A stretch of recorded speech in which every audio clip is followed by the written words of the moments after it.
అప్పుల బాధలు వెంటాడుతున్నాయా? అయితే 6 JVR వారి జాతిరత్నాలు ధరించండి. రైట్, బ్రేకింగ్ న్యూస్ వస్తున్నాం మనం టీవీ స్క్రీన్ పై. ఏపీలోనూ సర్పంచ్ ఎన్నికలు నిర్వహించేందుకు రాష్ట్ర ఎన్నికల కమిషన్ సిద్ధమవుతోంది. ఇప్పటికే పవన్ కళ్యాణ్ దీన్ని క్రిస్టల్ క్లియర్ చేశారు.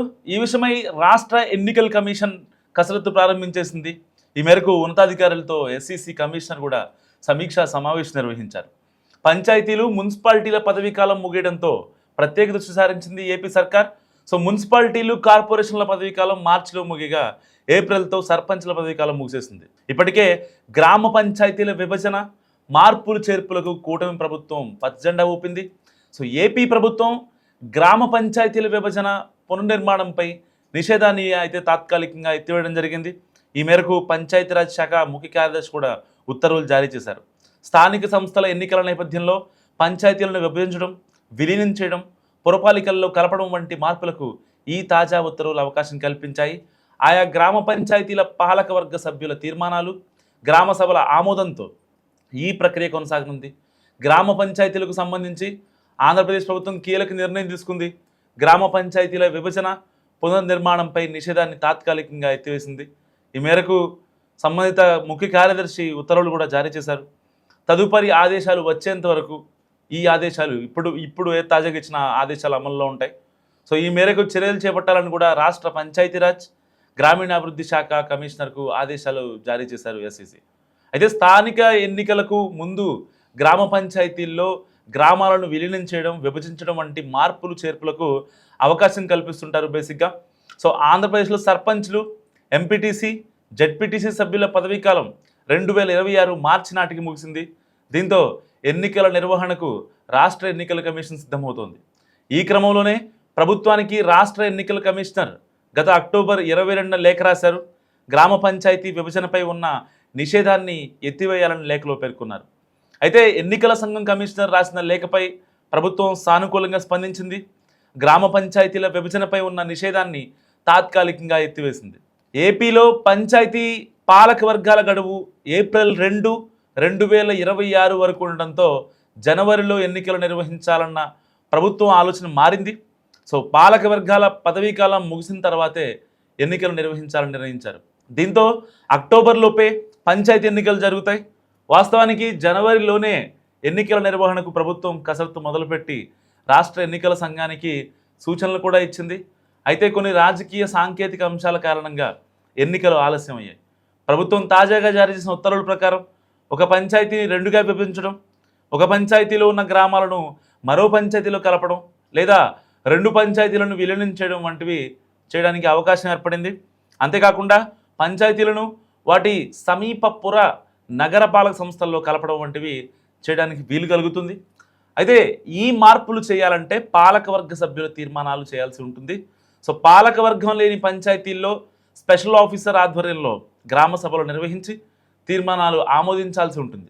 ఇలా పంచాయతీల్లో ఆమోదించిన తీర్మానాలను సంబంధిత జిల్లా కలెక్టర్లు, రాష్ట్ర పంచాయతీరాజ్ శాఖ ఆ యొక్క కమిషనర్ కార్యాలయానికి అందజేస్తారు. అండ్ ఆ తర్వాత పంచాయతీరాజ్ శాఖ ముఖ్య కార్యదర్శి కార్యాలయానికి అక్కడి నుంచి ప్రభుత్వ ఆమోదానికి తీర్మానాలు వెళ్తాయి, ఏదైతే గ్రామాల లెవెల్లో చేశారో. సో అయితే ఒక మండలంలో ఉన్న గ్రామ పంచాయతీలను మరో మండలంలో కలపడానికి వీల్లేదు. ఇలాంటి మార్పులు చేర్పులు ఏమైనా ఉంటే ఆ మండల పరిధి వరకే అనుమతిస్తారు. సో ఇలాంటి నేపథ్యంలో కూటమి ప్రభుత్వం పంచాయతీరాజ్ వ్యవస్థలో కీలక సంస్కరణలు చేస్తుంది. అందులో భాగంగా క్లస్టర్ల విధానాన్ని తొలగించేశారు. ఇప్పటి వరకు ఉన్న 7,244 క్లస్టర్ల స్థానంలో 13,351 గ్రామ పంచాయతీలను ఇకపై స్వతంత్ర పరిపాలనా యూనిట్లుగా ఇప్పటిదాకా వ్యవహరించారు. దీంతో ప్రతి పంచాయతీలోనూ పారిశుద్ధ్యం, తాగునీటి సరఫరా, గ్రామీణ ప్రణాళిక, వీధి దీపాలు, ఇంజనీరింగ్, ఆదాయం, ఇంకా పన్ను వసూళ్లు వంటి విభాగాలు ఉంటాయి. ఈ మార్పుల అమలుకు ఇటీవల ప్రభుత్వం దానికి ఉత్తర్వులు కూడా జారీ చేసిన నేపథ్యంలో డిప్యూటీ సీఎం పవన్ కళ్యాణ్ ఒక కీలక ప్రకటన చేశారు. వచ్చే నవంబర్లోపే ఎన్నికలు ఉంటాయని కూడా చెప్పడం జరిగింది. దీనికి సంబంధించి ఇప్పటికే క్యాడర్ని అలర్ట్ చేయడం జరిగింది. ఇటు అన్ని పార్టీలు కూడా ఒక అంటే జనరల్ బాడీ ఎలక్షన్స్ అయితే ఎలా జరుగుతాయో, సో ఇటు లోకల్ బాడీ ఎలక్షన్స్ కూడా అంతే ప్రతిష్టాత్మకంగా తీసుకున్నాయి అన్ని రాజకీయ పార్టీలు.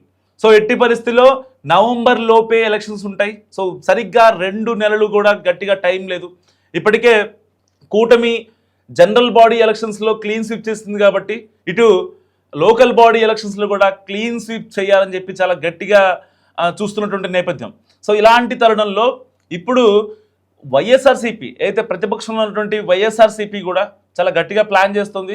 ఎక్కడా కూడా అనానిమస్ అవ్వకుండా ఉండాలని కూడా గ్రౌండ్ లెవెల్లో ఉన్నటువంటి నేతలకు వైఎస్ జగన్ దిశానిర్దేశం చేశారు. మరి నిజంగా ఇప్పటిదాకా అంటే గడిచిన 2 ఏళ్ల అభివృద్ధిలో ప్రజలు ఎవరి వైపు ఉంటారు అనుకుంటున్నారు? బస్ కామెంట్ చేయండి.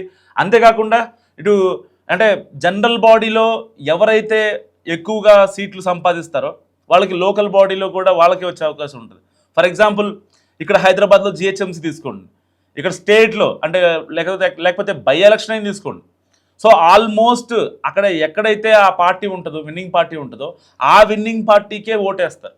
సో ఆబ్వియస్లీ ఎందుకంటే ఇక్కడ అంటే అధికారంలో ఉందని కాదు, సో కొన్ని పనులు అవుతాయి అండ్ అక్కడ ఉన్నటువంటి స్థానిక నాయకులకి సో ప్రభుత్వంలో ఉంటాయి. అంటే అది ఏ పార్టీ అయినా సరే, ఇక్కడ బీఆర్ఎస్ కాంగ్రెస్ అయినా, అక్కడ వైసీపీ టీడీపీ జనసేన ఏ పార్టీ అయినా సరే, సో వాళ్ళకు ఉన్న సంబంధాల ప్రకారం సో వాళ్ళకి కనుక మనం ఓటేస్తే మన సమస్యలు తీరుతాయనే ఉద్దేశంలో కూడా చాలామంది ప్రజలు ఉంటారు. ఇక్కడ పార్టీలకు అతీతంగా ఆలోచించకుండా ఒక ఓటేసే ఎలక్షన్స్ ఏమైనా ఉన్నాయా అంటే నిజంగా అది స్థానిక సంస్థల ఎన్నికలని చెప్పాలి. సో ఇప్పటికే ఇటు సర్పంచ్లు, ఎంపీటీసీలు, జెడ్పీటీసీల సభ్యుల పదవీకాలం ఆల్మోస్ట్ ఎప్పుడో అయిపోయింది. ఆల్రెడీ దాని తర్వాత కూడా అంటే ఏపీ ప్రభుత్వం కొన్ని కీలక నిర్ణయాలు తీసుకుంది. ఇటు పంచాయతీరాజ్ శాఖకు సంబంధించి పవన్ కళ్యాణ్ కూడా ఈ యొక్క పంచాయతీలను కలపడం, పురపాలికల్లో కలపడం, లేకపోతే ఒక పంచాయతీలో ఎక్కువ గ్రామాలు ఉంటే వాటిని వేరే పంచాయతీ షిఫ్ట్ చేయడం, ఒకే పంచాయతీ కనుక జనాభా ఎక్కువ ఉంటే దాన్ని 2 పంచాయతీలుగా చేయడం, ఇలాంటి వాటికి శ్రీకారం చుట్టబోయారు. సో వాస్తవానికి కొన్ని టెక్నికల్ రీజన్స్ వల్ల అది అవ్వలేకపోయింది. అండ్ దానికి సంబంధించి అంటే ఒకవేళ నిజంగా అలాంటిది కనుక జరిగి ఉంటే అంటే ఆల్మోస్ట్ ఎలాగైతే రాష్ట్రాల విభజన జరుగుద్దో, ఎలాగైతే అసెంబ్లీ కాన్స్టిట్యున్సీలో విభజన జరుగుద్దో, లోక్సభలో విభజన జరుగుద్దో, సేమ్ ఇది కూడా అంతే. అంటే గ్రౌండ్ లెవెల్లో చెప్తారు కదా, గ్రామాలు గట్టిగా ఉంటేనే స్టేట్ గట్టిగా ఉంటుంది. సో అక్కడ ఉన్నటువంటి ప్రజలకి ఎలాంటి ఇబ్బందులు లేకపోతుంది, త్రాగునీరు కావచ్చు, సాగునీరు కావచ్చు, లేదంటే పారిశుద్ధ్యం కావచ్చు, ఈ యొక్క వాళ్ళకి సంబంధించినటువంటి బేసిక్ ఇన్ఫ్రాస్ట్రక్చర్ ఏదైతే ఉంటుందో అది గ్రౌండ్ లెవెల్లో గట్టిగా లేకపోతే అక్కడి నుంచి అంటే గ్రామాలే పట్టుకోమలు అంటారు కదా, సో అక్కడి నుంచి బయటికి వెళ్ళాలన్నా లేకపోతే ఏం చేయాలన్నా సరే నిజంగా గ్రామాలు చాలా గట్టిగా ఉండాలి. అంటే ఎవరు అవునన్నా ఎవరు కాదన్నా సరే పంచాయతీరాజ్ శాఖ మంత్రిగా ఎప్పుడైతే పవన్ కళ్యాణ్ బాధ్యతలు స్వీకరించారో అప్పటి నుంచి చాలా గ్రాడ్యువల్ చేంజెస్ వస్తున్నాయి. అంటే ఈ యొక్క వైజాగ్ ట్రైబల్ ఏరియాలో కొన్ని చేంజెస్ తీసుకున్నా, లేకపోతే తిరుపతి ఏరియాలో మనం కొన్ని చేంజెస్ తీసుకున్నాం. సో ఇలాంటి చేంజెస్ చాలా గ్రాడ్యువల్గా కనిపిస్తున్నాయి. అంటే ఎట్టి పరిస్థితుల్లో ఇక్కడ కేవలం అంటే గెలవటం ఓడిపోవటం అనేది ఇక్కడ లక్ష్యం కాదు ఏ పార్టీకి అయినా సరే. సో ఇక్కడ ఎవరైతే వాళ్ళు ప్రూవ్ చేసుకుంటారో అది ఏ పార్టీ అయినా సరే, కూటమిలో ఉన్నటువంటి బీజేపీ, టీడీపీ, జనసేన కావచ్చు, ప్రతిపక్షంలో ఉన్నటువంటి వైసీపీ కావచ్చు, వాళ్ళకి నెక్స్ట్ వచ్చే ఎలక్షన్స్లో ఆ యొక్క మద్దతు కొనసాగుతూ ఉంటుంది.